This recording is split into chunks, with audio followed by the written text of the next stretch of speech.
I think Perrin is a garbage person.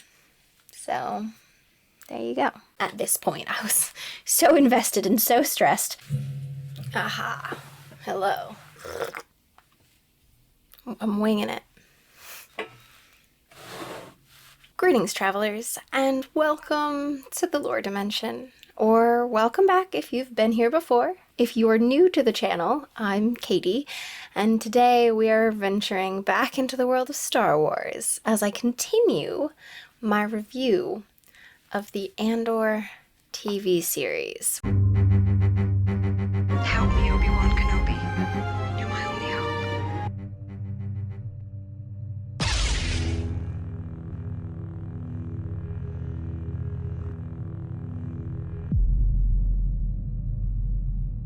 Now, real quick, a couple of things I want to mention before I dive into these episodes. I have seen Rogue One, but it was a very long time ago, nearer to when it initially came out, because I saw it when it first came out, and then maybe one, maybe two times after that. I'm not big on it because it's not a happy ending, and I'm a sucker for happy endings. I accept that that is where this show is headed. I know that. I'm prepared for it. I'm still giving it my review as a massive Star Wars nerd. That being said, I am not going to watch Rogue One until we have finished all of Andor. My husband, Matt, has not seen Rogue One ever, at all. So, this will be all new for him. He may or may not join me for that final one where we talk about Andor leading up to Rogue One and then watching Rogue One, and how it feels watching Rogue One after having watched Andor, which I'm not ready. I'm not ready to already be attached to the characters. But anyway, I want to say thank you to everyone who's been so amazing in the comments. And I know I'm not the quickest at responding, but I do see all of the comments and I try and respond eventually, at least. But thank you so much for creating such a nice environment there in the comments. You all have been super supportive and willing to explain things and jog my memory for things, because like I said, it's been a while since Rogue One. And one thing about all lore, yes, this channel is called The Lore Dimension. The main thing is I'm not an expert on all lore. There are some lore that I feel really confident about, some lore that I don't, and I'm here to learn and I'm here to help teach others. So that is the whole premise of all of this. There you go. And without further ado, we're going to jump into Andor, Season 1, Episodes 8, 9, and 10. Right, so I love this. They continue to name drop all of the episodes as they go, and I love it. I love that so much. So Episode 8 is titled Narkina 5. And right off the bat, they say the name. Home planet. There is platter. Narkina 5. What's that? Get to your transport. Next. What is that? What's Narkina 5? That's where Cassian is going. That's where his imprisonment is going to be carried out.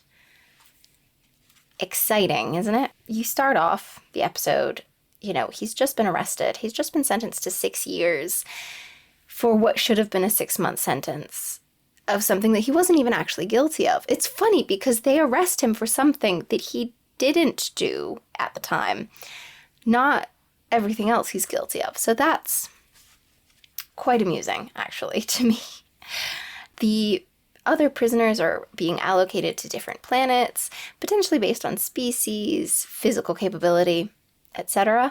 So, Narkina 5, that's where our protagonist is being sent. Meanwhile, back on Coruscant, Cyril is hard at work doing his job, and he receives a visit from some Imperials, which you then find out it was because he keeps putting in requests for information and they want him to stop. Been at the Bureau of Standards for less than a month and you filed 5 false inquiries. 6, actually. I wasn't counting this morning. But the ISB officer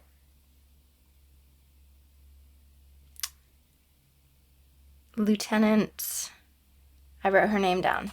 I'm terrible with names. That's another thing. I use nicknames a lot because I am absolutely terrible with names. So I'm going to continue to use nicknames until I actually get my brain wrapped around their names. So, ISB lady, Deidre Miro. She asks him more details about his report from what happened on Ferrix. And he explained that he wasn't actually able to read the report. No one let him. And he was coerced into signing a report that he hadn't actually filled out. So he finally gets a chance to read that. And while I was both like excited that Lieutenant Mira is figuring it out, I'm also like, no, don't figure it out. Don't do that. We don't want you to do that. So mix of feelings, because the puzzle solving part of my brain's like, yes, put the pieces together, do it.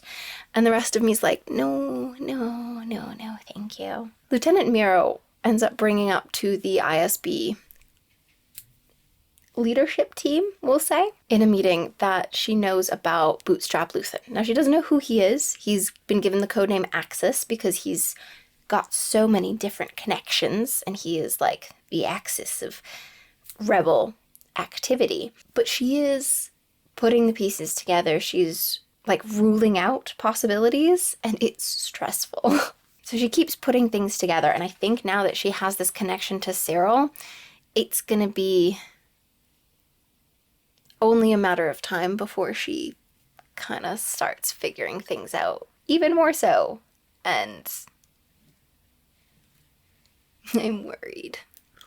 So you then find out that the reason Cassian was shipped off to Narkina 5 is because he was considered labor-worthy.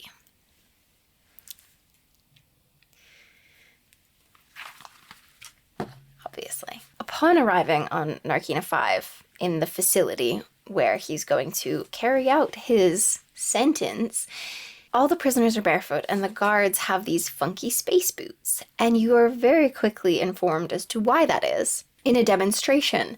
And essentially, the floors are zappy. Zappy floors. A potent question. And hopefully one you won't need to have answered very often, but...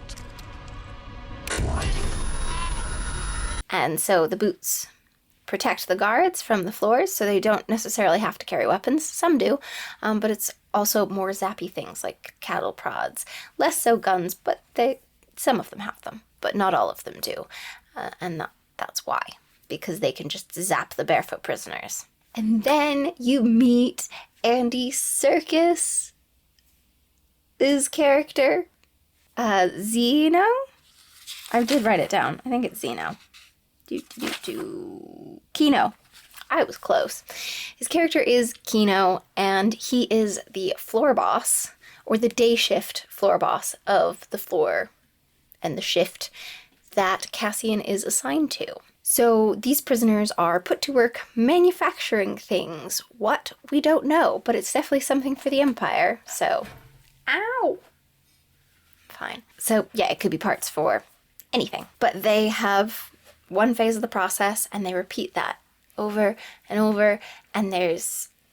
Andy Serkis' character makes kind of a game of it, of, you know, you want to be the best table on the shift, and the whole floor wants to be the best floor on the shift, and the worst table on the shift gets zapped, and the worst floor on the shift, or the worst room, I guess, also gets zapped. It's the zapping is the punishment. They call it getting fried, but zap is just fun. Back on Coruscant, Mon Mothma is having financial troubles, and she's trying to fund this rebellion and having issues. She meets with her banker friend, and essentially he tells her she's only got one option if she wants her money, and it's not a great option.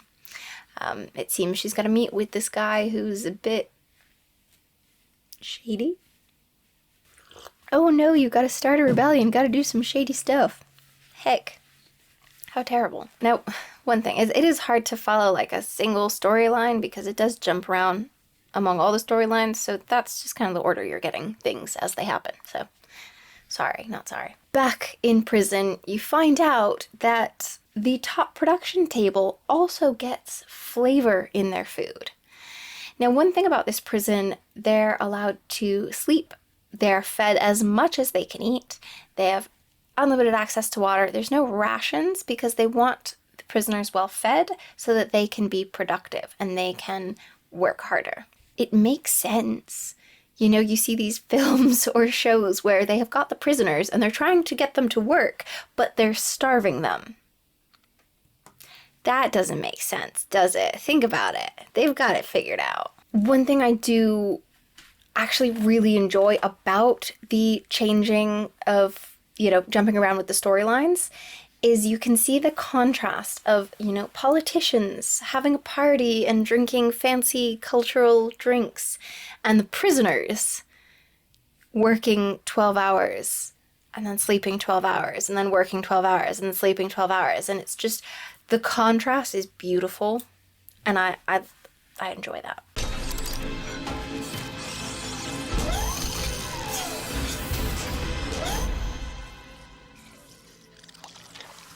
Meanwhile, on Ferrix, Aunt Petunia is doing rebel-y things, but she's not the only one still on Ferrix, or rather, the only one on Ferrix. Bix is being watched by the Waif and Cinta.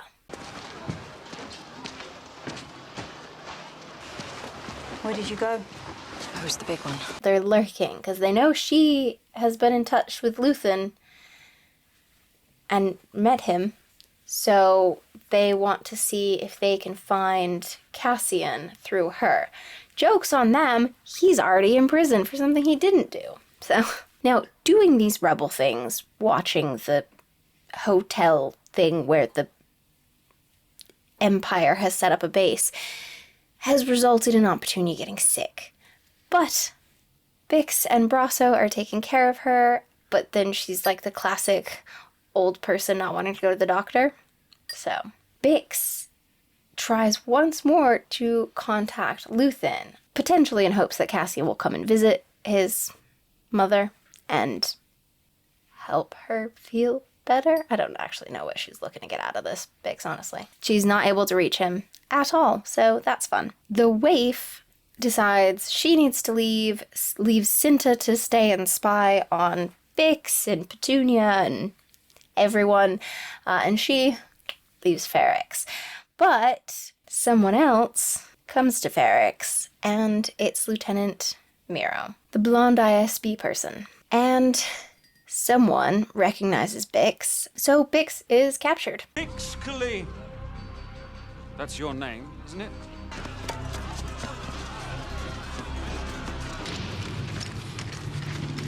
Uh-oh.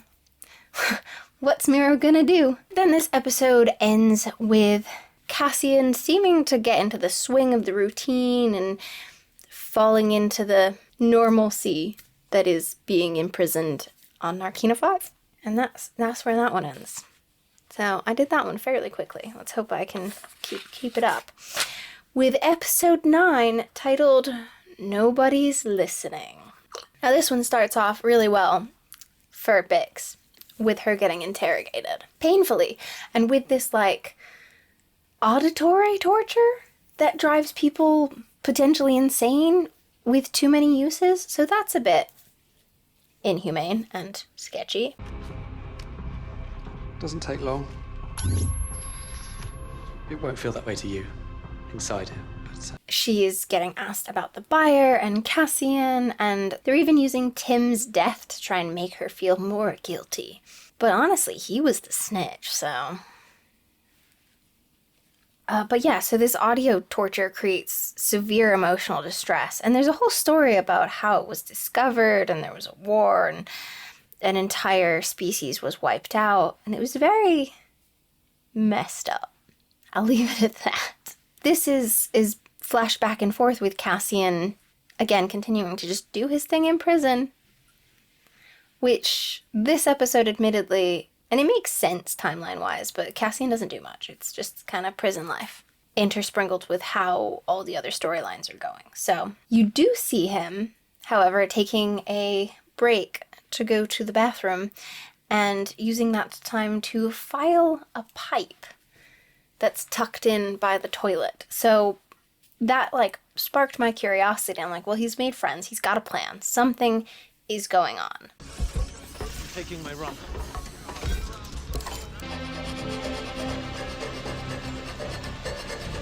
There was definitely curiosity that was piqued there. Now, Olaf, who I made a point to learn his name because he's such a sweet guy.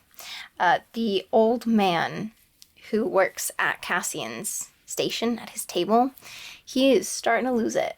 He is too old, he is too weak, and he is slowing the team down. So they're like adjusting to help him, but his mind's going a bit, which isn't great. This then cuts to Mon Mothma presenting to the Senate that she is against the PORD, the P-O-O-R-D, the Public Order Resentencing Directions, which is why Cassian has such a long sentence. And things happening in the prison lend you to believe that people's sentences are being extended based on the repercussions from the heist back on Aldhani. So Mon Mothma's speaking out about it, and then as she's leaving the Senate building, her driver lets her know her cousin has showed up and is waiting for her at her house, which will be relevant later, I promise. They called from the residence. Your cousin, she's arrived. What? Back in prison with Cassian, there seems to be some form of sign language being used because when the prisoners are being transferred in and out of their working stations, they're in these tubes that have windows, and you can see other prisoners in other tubes because obviously shift changes are all happening at the same time, and they're communicating through sign language, which is just beautiful. I love that. What's going on? What are they saying? I think it's level 2. This was also seen in the last episode, but I hadn't commented on it, which is another thing. I see things that I don't necessarily comment on. Doesn't mean I don't see it, and if it becomes relevant later on, I will generally try and comment on it. So I'm not dissecting the episode scene by scene because I don't have the time or the brain capacity for that. The prisoners definitely start to get antsy whenever the routine is broken, and they follow a fairly strict routine. To and from work, food times, nighttime, sterilization, like cleaning their like steam shower thing that they go through together naked, which is a bit... Anyway, things are starting to be not as routine in the prison, and people are getting worried, and there are rumors flying. But back on Coruscant, you find out that Vel, the waif herself, is Mon Mothma's cousin. What? Pardon? Where have you been? That one threw me for a loop. I was shocked, honestly. Which, like, it's fascinating looking at it, knowing that, and seeing that both of their ties to Bootstrap Luthen, and the way that Vel is off doing, like, rascally things, and Mon Mothma's doing the fundraising. It's just interesting that the absolute contrast between those two cousins. And then you flip back to Narkina 5, where Cassian starts asking Kino, the floor boss, the shift leader, about what he knows, how many guards are on the floor at any given time. He's trying to get information, and Kino just won't give him anything. And Cassian just seems to insist that, like, well, why do you care? Nobody's listening. Oh, there it is. That's the name of the episode. Roll credits. Go home. Nobody's listening. Nobody. How many guards on each level? Nobody's listening. Nobody! No, it's fine. And then he says it a couple of times. He keeps saying it, and he starts shouting it, and he's a bit fed up, shall we say. Meanwhile, on Ferrix, after, Bix is broken by this screaming torture, the auditory torture. Miro starts connecting Cassian to Aldhani, which is not great for Cassian. And Aunt Petunia is getting watched.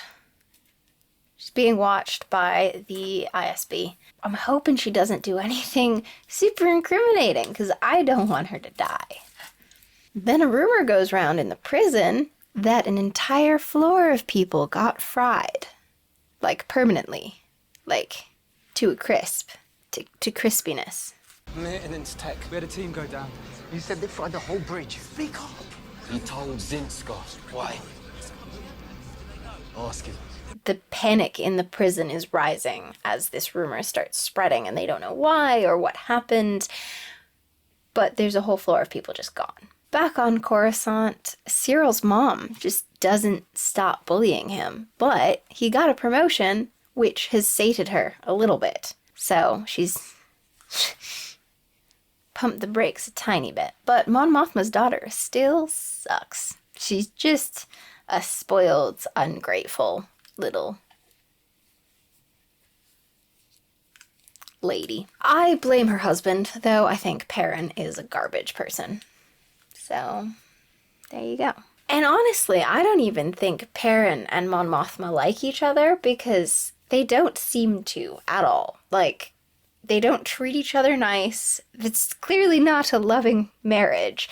And it feels like a total farce at this point. Cyril kind of a little bit stalks Miro. Just a little bit. And she calls him out for it and tells him to leave her alone. But I think he might have a little crush on her. And her authority and the way, yeah, a little bit weird. But I think he really badly wants to work with her. And if she gives in, they could potentially work together to figure it out because he's as relentless as she is, which I think is what he finds attractive in her. And wishes someone would find attractive in himself. Probably. That's what it's seeming like. Now back to Mon Mothma, who has to get a loan to cover the money that she's moved for the rebellion. I mean, for her charity. Obviously. And then back at the prison, so much happens in this episode at the very end of this episode, and it's a bit shocking, honestly. Olaf has a stroke and passes. And like Cassian and Kino are both with him when it happens, and they call like a medic person who comes down and is basically like, there's no hope for him at this point. Like, he's not recovering from this, so I can make him pass calmly and painlessly. But then Kino and Cassian prod this medic guy for information about what happened on floor 2, which is the floor that allegedly the entire floor got fried. And so they poke him, and he tells them that allegedly a prisoner who had been released from the 4th floor showed up on the 2nd floor the next day with an extended prison sentence. He wasn't getting out of there. They made a mistake. A man who was just released on 4 ended up back on 2 the next day. Word got out on the floor and then they killed them all. It's interesting to see both Cassian's and Kino's reactions to this. Cassian is definitely less bothered by it because he's got a plan. He's got an escape plan already going. He's plotting. Whereas Kino, who's been counting down his shifts, and they were counting down Olaf's shifts. Olaf had, I think they said 40 shifts left, and then he was going to be released. And he didn't make it. And now Kino's thinking he only had 200 and something shifts left. And no one's getting out. They're not going to be releasing prisoners. They're just going to recycle them to a different floor. And that was the moment I was like, he's going to help him. He's going to be a part of this. He's joining this little prison break. And that, on that small, like, dewdrop of hope, is where episode 9 ends. And with that, we have the last episode I'm talking about today, which is episode 10, titled One Way Out. And after how episode 9 ended, my first thought was, is it death? The one way out. It feels like it's death. Is that it? I guess we'll find out. My next question was, is Kino going to escape with them? Because it feels like he's going to help them out. Because then when Cassian, I think this was last episode, when Cassian had then asked, so how many guards are on each floor? Again. He asked him it earlier, and he told him to shut up. He asked it again, and Kino answered, not more than 12. So he's helping. He's in. He's joined the gang. Tomorrow. We can't wait. We'll never have a better chance. You sound insane. No, listen to me. They don't have enough guards, and they know it. But they go back to their floor, and they tell everyone what happened on the floor too. They tell them that the entire floor got fried because one guy was supposed to be released and he just got put on a different floor and it got out. And so that floor obviously started panicking and fried. Something that's been mentioned briefly and like touched upon, and again, like I've said, I've noticed it, I've not mentioned it yet, but it's starting to become more relevant, so I'm going to mention it, is that the Imperials have caught a pilot and are using him to set a trap for Krieger. Now, Krieger seems to be someone, kind of a mercenary, who's like slightly works with the rebels, and the camera's overheated. Now, Krieger had been mentioned in the last episode, briefly, but talked about in the context of the rebellion, and another guy who I do remember from Rogue One not wanting to work with him. So there's things happening, but the Imperials are trying to set a trap for him specifically at whatever cost. And then back in the prison, Kino says it. He says it one way out. No one is getting out! We're gonna die here, or in the next place. There is only one way out. Play it how you want. But I'm gonna assume I'm already dead. He did mean death, so I was right. Go me. I don't like it. But it's not how Cassian feels, it's just how Kino feels. So, Petunia's still not doing great health-wise. She needs the doctor, but, you know, she's being stubborn. It's like, I've seen the doctor. I don't need him. But, you know, yes you do. Please don't die. Now, Mon Mothma meets with this lone guy named Darrow? I think it was Darrow, who she really doesn't want to meet with. And as it turns out, she's known him for a while because, again, they're both Chandrillin. And so they've known each other a while. Darrow refuses to take payment, no kind of fee, for helping her out with her money troubles, and essentially making the deficit of funds that she's filtered to the rebellion just... They didn't go anywhere. They're right there. It's fine. What he wants is for his son to meet her daughter. Her daughter's like 13, maybe 15 at most. I have a 14-year-old son. I'd like to bring him with me. You can't be serious. And Mon Mothma actually mentioned something about Chandrillin customs, which... One thing I, again, noticed but hadn't pointed out at the time until it's now become relevant is when Mon Mothma was having a party, she had a conversation talking about how, you know, she was either 15 or 16, I don't remember the specific age, but she was a certain age. She was a teenager when she became a senator, but she'd been married for a year to her husband before that, and she made a comment about, Chandrillin customs.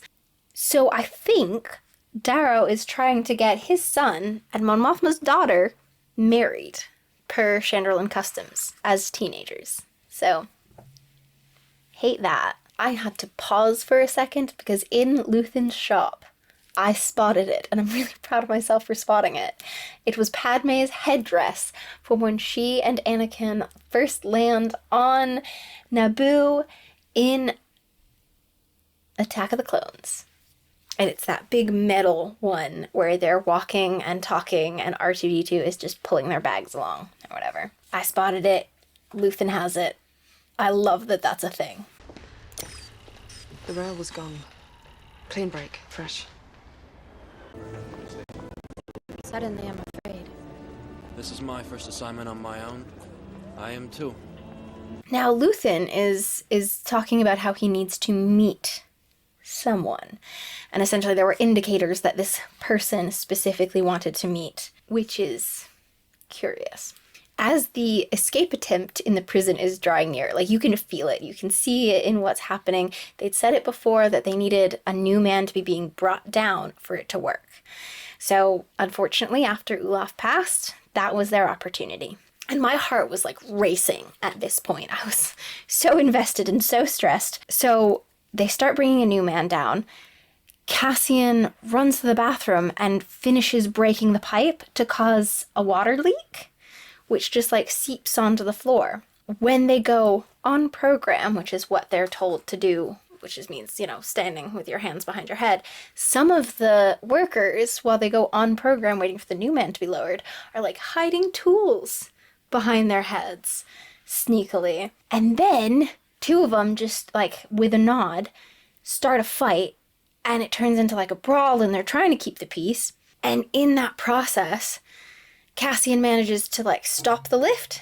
Ow. I need to move that. Stop the lift that's bringing the new man down, climb up it, and take out the guards. Which this turns into, like, a full revolt as the water is just leaking out. And I didn't put it together what the water was for, because in my head, I'm like, that's just going to conduct electricity.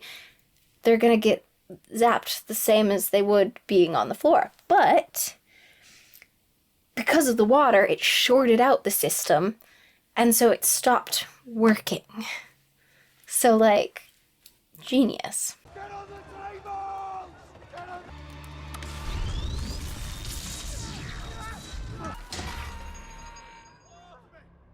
So, finishes taking out the guards, and the water starts leaking down into the floor below, and people are like, something's happening. It's starting to overheat again. I need to go quickly. They start freeing the other prisoners, and it's this, like, massive culmination of the past 3 episodes of, like, they're finally getting free, and because the ratio of prisoners to guards is so vast, they're able to move through super quickly. Kino and Cassian make it to the command center, and they get them to shut the floors off completely and shut the power down.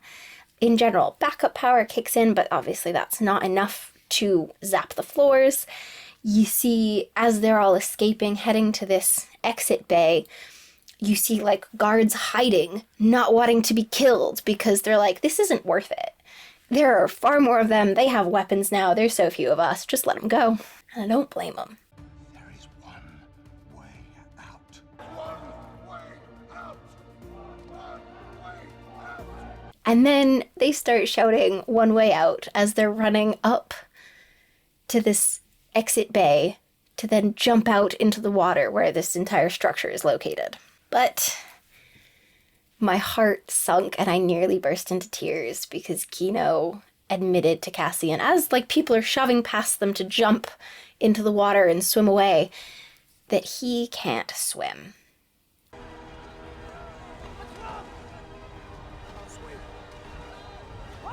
And then Cassian gets, like, shoved over, and you don't know what happens to Kino after that, and I'm stressed and worried, and I want him to be okay.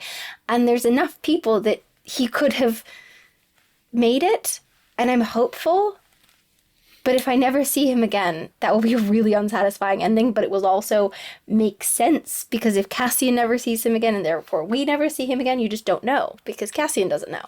So we will see. There's only 2 more episodes after this. We'll see. Now, the person that Luthen was meant to meet is named Lonnie. He works in ISB, and he's been an informant. And the rebellion has helped him rise in the ranks, but he's had a daughter now, and he wants out. But Luthen essentially tells him, no, you can't get out. You're too valuable. We put you there. You're going to stay there. But he does let Luthen know about Miro and the trap that's laid for Krieger, which Luthen's essentially like, well, if we do something about it, they'll know. And he seems very willing to sacrifice Krieger for the cause and just let him fall into the Empire's trap. One thing I want to say, Luthen has kind of a monologue at this point, talking about essentially he is stuck. He cannot escape.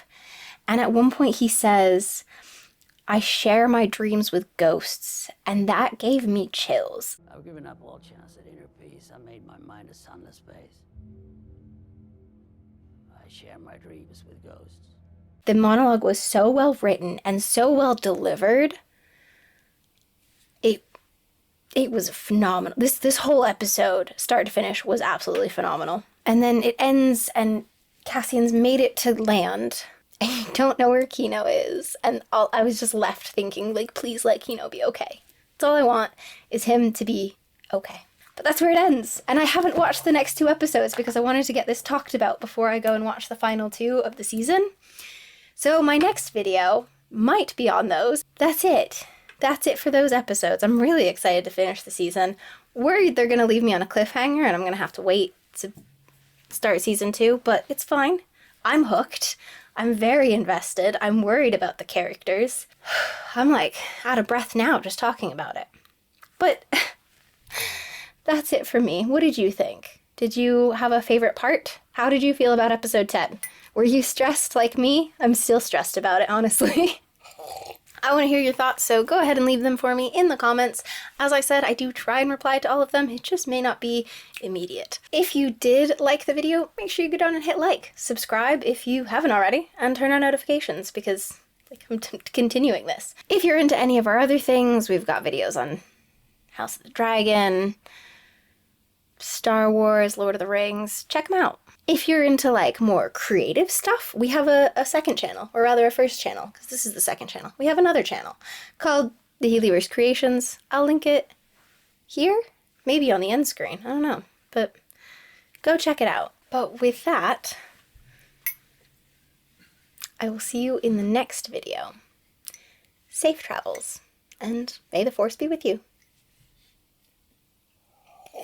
So, episode 8 is titled... So, episode 8 is titled Narkina 5. I definitely wrote her name down. It's just where.